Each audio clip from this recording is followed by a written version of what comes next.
Pemirsa, kembali lagi di Selamat Pagi Bengkulu edisi 16 Maret 2021. Masih bersama dengan kami di Selamat Pagi Bengkulu dan tentunya dengan tema peran kejaksaan dalam mengawal pembangunan di Bengkulu.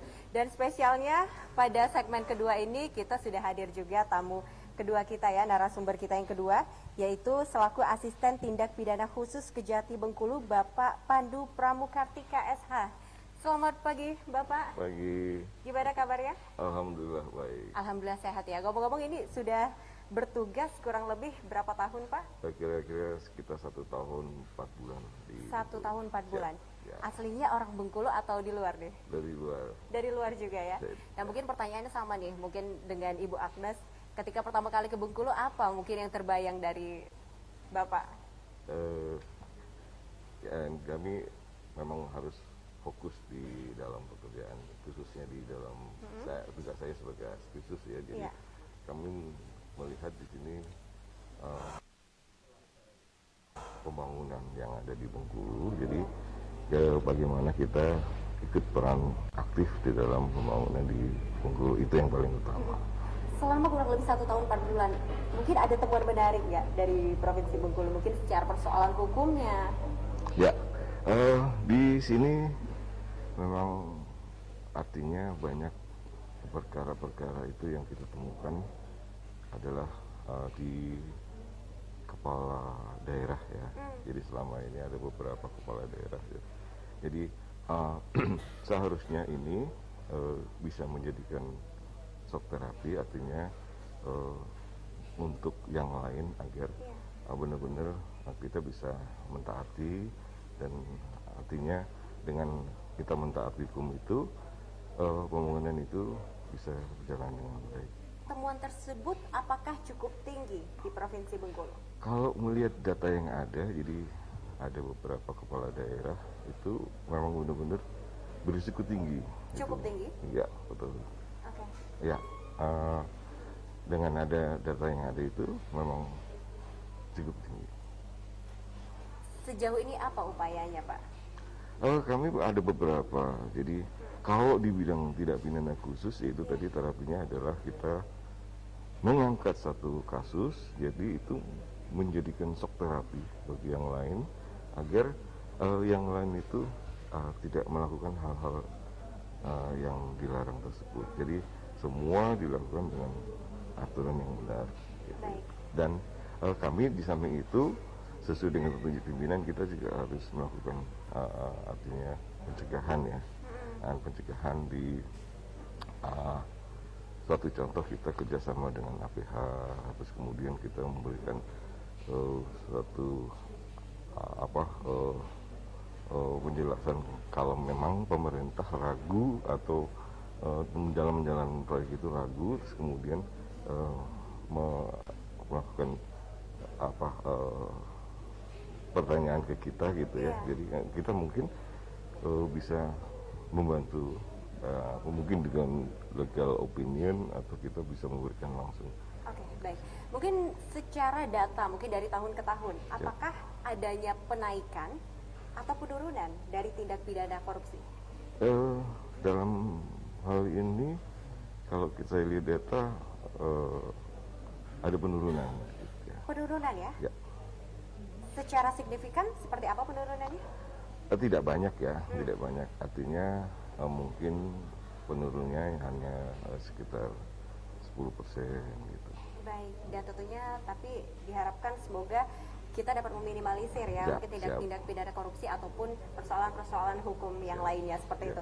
Baik, mungkin saya beralih lagi ke Ibu Agnes. Bu Agnes, ini kan salah satu fungsi kejaksaan ini adalah pelaksanaan pemberian bantuan di bidang intelijen justisial, di bidang ketertiban dan ketentraman umum, pemberian bantuan, pertimbangan, pelayanan dan penegakan hukum di bidang perdata dan data usaha negara, serta juga tindakan hukum dan tugas lain untuk menjamin kepastian hukum seperti itu.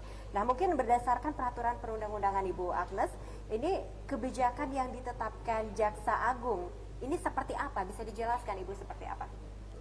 Kebijakan yang diperintahkan oleh Jaksa Agung adalah untuk tahun 2021 ini adalah peningkatan ekonomi nasional, khususnya di Provinsi Bengkulu.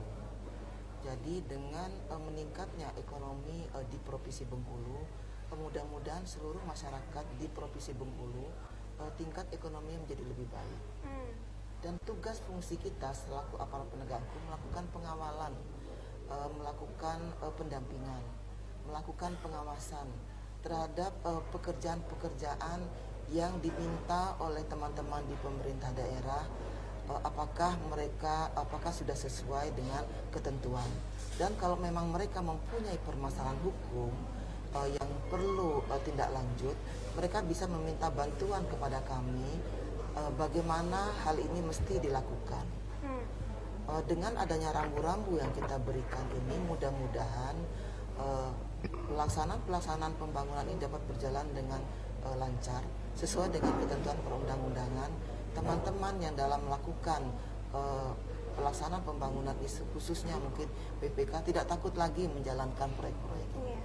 Mungkin apakah ada program-program khusus mungkin yang bersinergi dengan OPD lain ataupun pemerintah daerah untuk menekan ataupun mensosialisasikan untuk tindak pidana korupsi ini segera di stop di Provinsi Bengkulu, Bu? Untuk di stop mungkin tidak bisa. Tidak bisa ya, setidaknya diminimalisir ya? Diminimalisir. Jadi kita memberikan rambu-rambu, memberikan aturan mana yang boleh dan mana yang tidak. Dengan rambu-rambu yang kita berikan ini mudah-mudahan teman-teman mempunyai kesadaran bahwa apa yang dilakukan ini sudah sesuai dengan ketentuan peraturan perundang-undangan. Jadi kunci pentingnya adalah kepatuhan terhadap pelaksanaan peraturan perundang-undangan yang ada. Ya. Fungsi lainnya juga ada nih Bu, mengenai fungsi pemberian pertimbangan hukum kepada instansi pemerintah, penyusunan peraturan perundang-undangan serta peningkatan kesadaran hukum masyarakat. Nah, mengapa hal ini dianggap penting? Poin tersebut. Ya, karena apa yang kita akan laksanakan itu apakah sudah sesuai dengan ketentuan atau belum? Ya. Itu. Jadi kalau memang teman-teman di Pemda membuat suatu peraturan daerah, apakah ini sudah sesuai atau sesuai dengan keinginan masyarakat atau sesuai dengan sesuai dengan keinginan masyarakat dan peraturan undang-undangan yang ada. Baik. Saya rasa itu. Nah, Ibu mungkin ada rencana nih di tahun ini, kan Ibu masih cukup terbilang baru ya di Provinsi Bengkulu, baru 1 bulan seperti itu, kurang lebih 1 bulan. Dan apa program-program rencana nantinya beberapa tahun ke depan yang akan dilaksanakan ataupun dilakukan demi pembangunan Provinsi Bengkulu menjadi lebih baik lagi? Kita kawal pembangunan yang ada. Karena tanpa pengawalan, tanpa pendampingan, mungkin teman-teman agak gampang dalam melaksanakan suatu pekerjaan. Tetapi dengan kita kawal, dengan kita lakukan pendampingan, kemudian mudah-mudahan teman-teman di lapangan ini dapat melaksanakan pekerjaannya sesuai dengan ketentuan yang ada. Terutama mungkin dari perencanaannya. Apakah perencanaan ini sesuai dengan yang diinginkan oleh masyarakat Bengkulu atau tidak? Karena kadang-kadang ada proyek tetapi begitu pembangunan atau gedung yang saya lihat ini mangkrak, tidak dipergunakan. Jadi kan hanya sia-sia membuang uang saja tetapi tidak dinikmati oleh masyarakat. Dan itu juga tidak membuat indah Kota Bengkulu, saya rasa. Nah, ini dia di banyak proyek yang mungkin sudah dibangun dengan mengeluarkan anggaran yang luar biasa tinggi, namun ada salahnya juga di masyarakat Bengkulu yang kurang untuk menjaganya. Apa sebenarnya pesan untuk masyarakat Bengkulu agar tetap menjaga fasilitas infrastruktur yang sudah mungkin dibangun ataupun diupayakan oleh pemerintah kita? Ya, intinya disiplin. Disiplin untuk menjaga kebersihan. Benar. Menjaga semua fasilitas yang ada, kemudian ikut juga berpartisipasi membangun atau berpartisipasi untuk meningkatkan, misalnya nih seperti di pinggir laut ya. Kalau kita sama-sama mungkin di sana berolahraga, menggunakan fasilitas-fasilitas yang ada, mudah-mudahan ekonomi masyarakat di sana juga maju. Saya rasa itu. Intinya saling menjaga ya, antara pemerintah juga telah mengupayakan dengan luar biasa dan masyarakat juga harus menjaga seperti itu. Saya beralih lagi ke Pak Pandu. Pak Pandu, ini kan kurang lebih 1 tahun 4 bulan sudah ada bertugas di sini ya di Provinsi Bengkulu. Nah, menyangkut infrastruktur mungkin dari sarana prasarana yang telah dimiliki ataupun sarana prasarana pendukung yang telah dimiliki oleh Kejati dan Kejari di 9 kabupaten Provinsi Bengkulu ini, apakah sebenarnya sudah memadai atau ada yang kurang nih? Sudah. Jadi gini, ada hal yang menarik di sini pada saat saya tugas di sini. Salah satunya adalah program WPK. Jadi dengan adanya BPK ini justru memacu kita untuk membangun artinya membangun bukan hanya fisik di kantornya tapi juga dari mindset kita. Jadi ini sudah mulai, artinya kita menuju pelayanan yang baik di masyarakat. Kita sudah membangun di skala ini. Jadi seluruh provinsi Bengkulu kita sama-sama untuk membangun. Berarti kalau misalnya secara prasarana sudah memadai, Bapak? Ya, sudah. Sudah cukup memadai. Apakah ada mungkin yang perlu ditambahkan ataupun ada yang perlu dievaluasi? Mungkin dalam hal pelayanan ya, mungkin kita dengan, jadi gini, dari pihak di Kejaksaan ini mestinya kita harus peka dengan pembangunan yang ada di Bengkulu. Jadi kita harus benar-benar bisa mengayomi masyarakat dan juga bisa memberikan pelayanan yang baik di masyarakat itu. Mungkin dari segi karyawannya, seperti apa etos kerja dari karyawan di Kejati? Apalagi di tengah pandemi COVID-19 ini tentunya kita ada berbagai halangan yang datang, Bapak. Betul.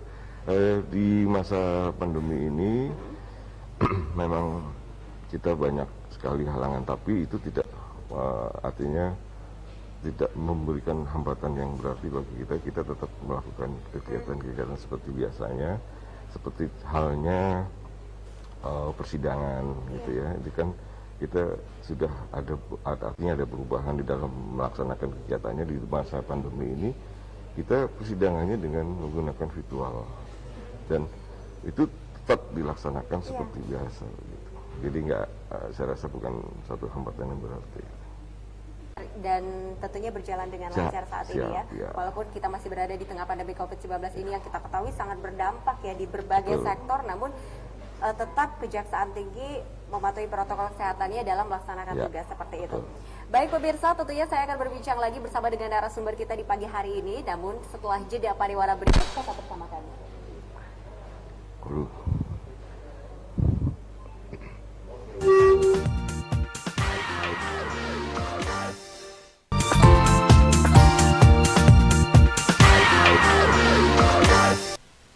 Baiklah, kembali lagi di Selamat Pagi Bengkulu dan tentunya masih bersama dengan narasumber kita di pagi hari ini. Kita lanjut berbincang lagi. Mungkin Bu Agnes, Bu Agnes, kalau misalnya kita lihat, kita berbicara mengenai pembangunan di Provinsi Bengkulu lagi ya. Mungkin tahapan pelaksanaan pembangunan yang paling rawan penyimpangan ini kan pada item pengadaan barang dan jasa barangkali, kemudian juga pelelangan. Nah, bagaimana ini? Sejauh mana pengawasan di area sini? Apakah mungkin ada ekstra lebih lagi? Saya rasa ekstra lebih ya tidak. Tidak ya? Karena kita setiap pembangunan, setiap pelelangan yang ada, harusnya pemerintah daerah itu meminta pendampingan ke kita. Kita akan melakukan legal opinion terhadap apakah peraturan, apakah pelaksanaan pelelangan itu sudah sesuai dengan ketentuan, sudah Perpres nomor 54 tahun 2010 dan perubahannya nomor 16 tahun 2018. Jadi mereka tuh harus patuh terhadap time schedule yang sudah ada di peraturan tersebut. Karena apa? Karena time schedule yang mereka sudah tetapkan di Perpres itu pengadaan barang dan jasa, pelelangan itu waktunya kapan, pelaksananya kapan, sampai pertanggungjawabannya kapan, itu sudah ada. Kalau mereka sudah konsen atau sudah patuh terhadap proses yang dilakukan oleh aturan-aturan dari pengadaan barang jasa itu, saya rasa pembangunan atau pelelangan itu dapat berjalan dengan lancar. Iya. Ketika melihat kondisi Bengkulu ini, apakah nantinya Ibu kan mungkin berpengalaman di berbagai daerah seperti itu ya, melihat kondisi berbagai daerah tentunya ada potensi untuk tindak pidana korupsi dan lain sebagainya, permasalahan hukum. Ketika melihat kondisi Bengkulu ini, apakah nanti ada ekstra lebih juga untuk pengawasan di Bengkulu? Pengawasan harus tetap kita lakukan, karena tanpa pengawasan, jadi pengawasan itu ibaratnya aba-aba. Kalau kadanya seseorang ingin melakukan perbuatan yang melanggar hukum, kita lakukan peringatan dini gitu loh. Dengan demikian tidak akan lagi terjadi tindak pidana korupsi menjadi meningkat di Bengkulu, karena kita sudah lakukan pengawasan. Tetapi mudah-mudahan dengan kita lakukan pendampingan setiap kegiatan yang ada di Bengkulu ini, mudah-mudahan semua berjalan sesuai dengan jalan atau rel yang benar. Oke, baik. Dan semuanya sama ya Bu ya? Tetap ada pengawasan dan tentunya standarnya sama di berbagai daerah seperti itu. Kembali lagi ke Pak Pandu. Pak Pandu, tadi Pak Pandu memberikan angin segar nih kepada kita bahwa adanya penurunan untuk tindak pidana korupsi. Mungkin kalau kita lihat kan kecil 10% ya. Nah, apakah nanti potensinya akan lebih besar lagi atau malah naik lagi nih Pak Pandu? Ya, jadi kalau ini kan kita membuka laporan, menerima laporan dari masyarakat ya. Jadi selama 2-3 bulan ini kami melihat memang sudah mulai start, kita mulai banyak pengaduan di masyarakat. Jadi mungkin kita tetap akan kita teliti lagi, dan memang sepertinya ada kenaikan, tapi mudah-mudahan ini tidak terjadi. Artinya mudah-mudahan masyarakat juga artinya tetap patuh menjalani aturan. Jadi kemungkinan dari laporan-laporan itu yang semakin meningkat, kayaknya ada sinyal-sinyal untuk naik lagi. Selama pengawasan 1-2 bulan ini? Siap ya. Nah, bagaimana itu evaluasinya Pak? Untuk kita mungkin mencegah seperti itu? Kalau pencegahan sebenarnya yang saya bilang tadi sesuai dengan ketentuan, artinya petunjuk dari pimpinan, itu tadi yang saya bilang, satu yang diangkat mudah-mudahan ini juga merupakan satu shock terapi dengan yang lain. Namun kami juga kerjasama dengan APH dan juga instansi terkait untuk kita sama-sama artinya memberikan penerangan ya, penyuluhan hukum gitu dalam mereka. Jadi diharapkan, jadi gini, kadang-kadang kita membaca ketentuan-ketentuan hukum itu atau memahami ketentuan hukum itu belum tentu sama gitu. Jadi kita dari masyarakat awam pun kadang-kadang memahaminya itu kurang. Jadi itulah yang perlu kita masuk ke situ sehingga benar-benar aturan itu bisa diterapkan dengan baik. Kalau boleh tahu itu permasalahan apa Pak? Kasus apa? Yang paling banyak memang barang dan jasa selama ini. Barang dan jasa ya? Ya, pengadaan barang dan jasa. Selain itu apakah ada lagi? Belum ya, jadi sementara hanya itu dulu. Sementara untuk tertinggi saat ini adalah kasus barang dan jasa ya? Itu. Dan tentunya harapannya semoga upaya ini dapat kita tekan seperti itu. Ya. Baik, Pak Pandu, mungkin harapan dan target ke depannya apa? Sebenarnya target kita itu, ini kita turut serta, artinya berperan aktif untuk pembangunannya. Jadi kami berharap ke depannya hukum itu bukan untuk ditakutin, tapi kita benar-benar memberikan sumbangsih atau dalam pelaksanaan pembangunan kita benar-benar berperan aktif di situ. Jadi artinya kita benar-benar dapat mendampingi sehingga pembangunan itu berjalan dengan baik. Oke, baik. Itulah target dan harapan ke depannya ya, yang pastinya untuk mengawasi pembangunan di Provinsi Bengkulu. Karena kita lihat juga Bengkulu juga lagi geliatnya pembangunan seperti itu.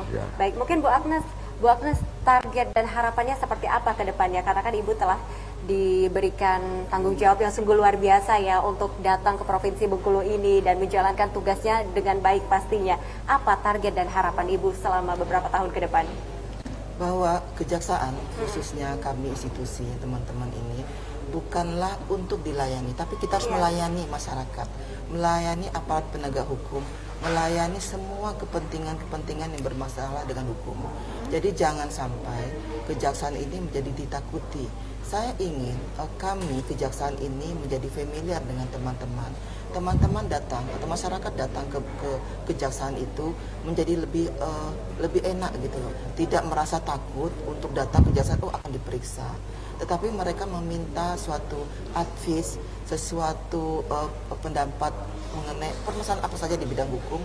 Kita terbuka untuk itu. Jadi siapapun masyarakat, baik itu mau bidang perdata maupun bidang pidana, kami siap melayani masyarakat kalau memang punya permasalahan hukum. Kami siap memberikan advice, memberikan saran apa-apa yang mesti dilakukan. Karena kadang-kadang teman-teman misalnya di warung kopi, aduh ini ada permasalahan hukum nih, gimana caranya keluarnya, bisa bertanya kepada kami. Jadi masalah apa saja yang berhubungan dengan hukum bisa bertanya kepada kami. Kami akan siap melayani teman-teman atau melayani masyarakat Kota Bengkulu sehingga masyarakat Bengkulu menjadi melek hukum. jadi melek hukum di sini. Kemudian kita sehingga dengan adanya melek hukum ini, teman-teman contohnya nih banyak pengaduan masyarakat, berarti masyarakat sudah melek hukum. Oh ini ada suatu pekerjaan yang dilakukan tidak sesuai, berarti tidak sesuai dengan ketentuan, berarti mereka sudah melek hukum, kemudian melaporkannya kepada kami. Itu antara lain gitu loh. Tetapi dari sisi lain, kalau masyarakat memang mempunyai permasalahan, kami siap untuk menjawab karena kami adalah pelayan bagi masyarakat. Ya, benar. Melayani masyarakat dengan sepenuh hati pastinya. Mungkin yang terakhir untuk Pak Pandu dan Ibu Agnes, pesannya untuk seluruh masyarakat Bengkulu, pesannya terhadap pemerintah Bengkulu khususnya mengenai tema kita di hari ini apa? Dari Pak Pandu? Silakan. Intinya, kata kuncinya adalah kenali hukum dan jauhi hukuman. Gitu aja. Jadi kita sama-sama untuk membangun untuk kesejahteraan masyarakat. Sekali lagi Pak. Kenali hukum. Kendali hukum, kenali dan jauhi hukuman. kendali hukum dan jauhi hukuman. Luar biasa pesannya untuk seluruh masyarakat Bengkulu ya. Kendali hukum dan jauhi hukuman. Baik Bu Agnes, silakan pesannya. Selain kenali hukum dan jauhi hukuman, kita harus bersinergi terhadap semua kegiatan yang ada. Tanpa ada sinergi, tanpa ada komitmen bagi kita untuk membangun Bengkulu, tidak mungkin Bengkulu menjadi lebih baik, tidak maju. Jadi harus ada komitmen dari bersama untuk membangun Bengkulu menjadi lebih baik. Amin. Dan itu semua harapan untuk kita ya, seluruh masyarakat Bengkulu, pemerintah dan OPD terkait pastinya. Baik, terima kasih Ibu Agnes, terima kasih Pak Pandu telah berbincang bersama kami di pagi hari ini yang luar biasa sekali. Walaupun suasana di pagi hari ini hujan ya di Bengkulu dan sekitarnya, tapi tidak melunturkan semangat kita untuk memberikan informasi yang luar biasa sekali. Dan sukses terus untuk Kejati Bengkulu, ya pastinya semoga target dan harapannya dapat tercapai untuk mengawasi pembangunan Bengkulu menjadi lebih baik lagi. Dan tadi juga kita sudah mendapatkan pesan yang luar biasa juga dari Ibu Agnes dan Pak Pandu di pagi hari ini. Dan yang paling penting adalah kenali hukum dan jauhi hukuman. Dan tugas kita bersama untuk membangun Provinsi Bengkulu menjadi lebih baik lagi dan stop corruption, collusion, and nepotism di Bengkulu. Dan saya Indah Septirsani pamit undur diri. Wassalamualaikum warahmatullahi wabarakatuh. Sampai jumpa.